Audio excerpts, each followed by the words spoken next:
Cukup? Cukup, cukup. Selanjutnya kita beralih ke pertanyaan untuk calon wakil presiden nomor urut 1, Bapak Muhaimin Iskandar. Untuk itu kami persilakan kepada panelis Bapak Profesor Sudarto PhD, PhD untuk mengambil undian subtema pertanyaan dari dalam wadah.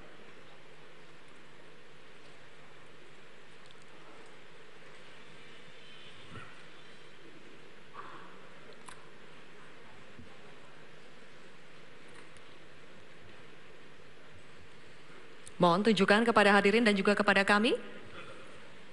Subtemanya adalah desa. Baik.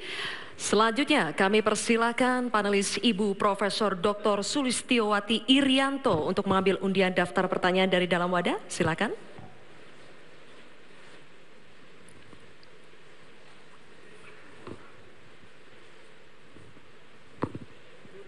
Mohon ditunjukkan ke hadirin dan kepada kami. Huruf A, baik. Subtema desa, huruf A.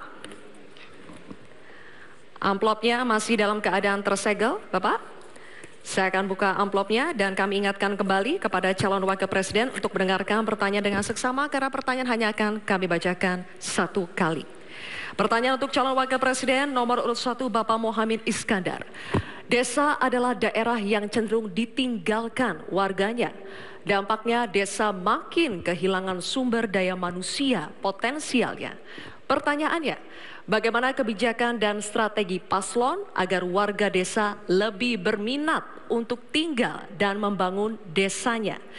Bapak Muhaimin, waktu Anda menjawab 2 menit dimulai saat Anda berbicara. Silakan.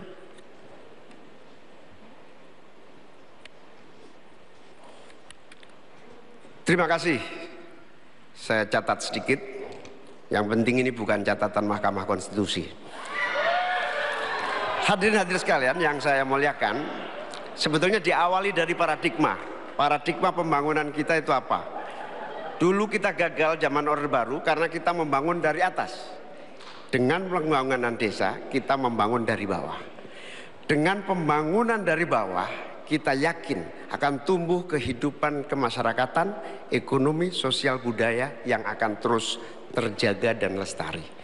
Oleh karena itu, sejak kita mengawali undang-undang pembangunan desa yang diikuti dengan penerapan dana desa yang terus meningkat dari tahun ke tahun, akan terbangun infrastruktur dan transformasi desa dari desa tertinggal menjadi desa maju dan mandiri.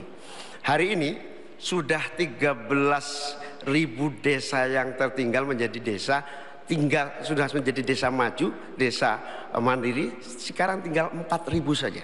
Ini bukti bahwa infrastruktur kita berjalan baik, dana desa terlaksana dengan baik, sehingga masyarakat desa semakin kerasan.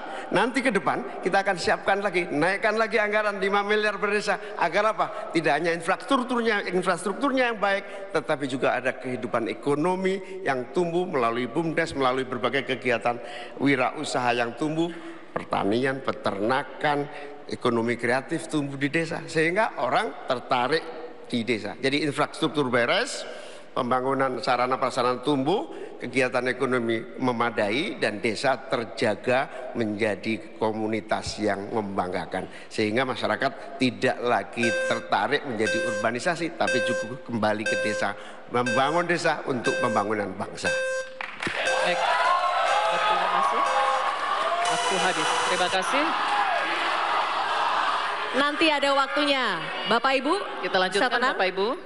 Tenang ya. Kini kami akan persilakan calon wakil presiden nomor urut 2, Bapak Gibran Rakabuming Raka, untuk menanggapi. 1 menit Bapak dimulai saat berbicara. Silakan. Nah gitu dong Gus, jangan terlalu tegang kayak waktu debat cawapres pertama kemarin. Intinya di sini adalah bagaimana kita bisa menumbuhkan rasa sense of belonging dari masyarakat desa. Saya pernah ke Mojokerto, di situ ada desa wisata nomor 1 se-Indonesia. Kemarin dapat penghargaan dari Pak Sandiaga Uno. Intinya adalah ini adalah desa wisata dibangun dengan crowdfunding. Jadi masyarakat desa punya saham di destinasi wisata tadi. Jadi ini salah satu contoh yang baik, cara bagaimana agar masyarakat desa tidak meninggalkan desa atau mencari pekerjaan di kota. Kita bangun sense of belonging, kita pengen program-program yang sudah dijalankan di Mojokerto ini juga bisa dijalankan di desa-desa yang lain. Terima kasih. Baik, waktunya masih cukup, Pak Gibran? Oke. Nanti ada waktunya. Bapak Baik. Ibu, cukup? Pak, Bapak, Nanti ada cukup? waktunya, kita lanjutkan ya. Terima kasih. kita Tenang ya, lanjutkan. kita lanjutkan ya. Kita akan persilakan Tenang sekarang ya. calon wakil presiden nomor urut 3, Bapak Mahfud MD untuk menanggapi. Waktunya 1 menit, Pak Mahfud, dimulai saat berbicara, silakan. Bapak Cawapres, Bapak Muhaimin Iskandar, calon presiden kami, Bapak Ganjar Pranowo, punya catatan menarik tentang apa yang dilakukan untuk mengatasi hal yang tadi ditanyakan. Pertama, ada program 1000 embung, ada program desa mandiri, mandiri energi dan mandiri pangan, kemudian pembangunan irigasi. Lalu di daerah istimewa Yogyakarta ada satu daerah Panggung Harjo namanya, desa Panggung Harjo, itu dikenal sangat maju, koperasinya jalan, irigasinya jalan, UMKM-nya jalan, dikelola oleh desa itu dengan baik. Nah masalahnya sekarang sebenarnya ada pepatah, deso mowo coro, negoro mowo toto. Ini yang di daerah-daerah lain tidak jalan.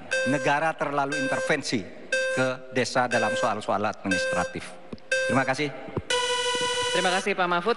Kini kita akan kembali ke calon wakil presiden. Kita akan kembali ke calon wakil presiden nomor urut 1, Bapak Muhaimin Iskandar. Kami persilakan untuk merespon tanggapan dari cawapres nomor urut 2 dan 3 yang telah diberikan. Waktunya 1 menit, Bapak. Silakan. Ya, apa yang disampaikan Pak Gibran lebih dari upaya kita untuk menggerakkan ekonomi daerah sehingga tumbuhlah growth, tumbuhlah daya tarik. Yang lebih penting dari itu adalah desa ini harus terus diberi fasilitas insentif untuk lebih maju. Oleh karena itu, keinginan saya menambah anggaran desa minimal 5 miliar buat desa lebih maju lagi, itu betul-betul keinginan untuk mempercepat pertumbuhan ekonomi dan SDM di tingkat desa. Begitu juga yang disampaikan Pak Mahfud tadi, bahwa kearifan masyarakat desa ini harus terus dijaga. Seluruh tata kelola yang tumbuh dari kultur yang kuat ini harus dijaga betul, bahkan menjadi kekuatan daya tarik wisata, bisa menjadi juga ekonomi kreatif yang kita pasarkan ke berbagai daerah di tiap-tiap desa. Makanya sekarang tumbuh desa wisata di mana-mana, tumbuh ekonomi kreatif yang muncul dari desa. Inilah Baik, Bapak Muhaimin, waktu Anda habis. Terima kasih. Baik, oke.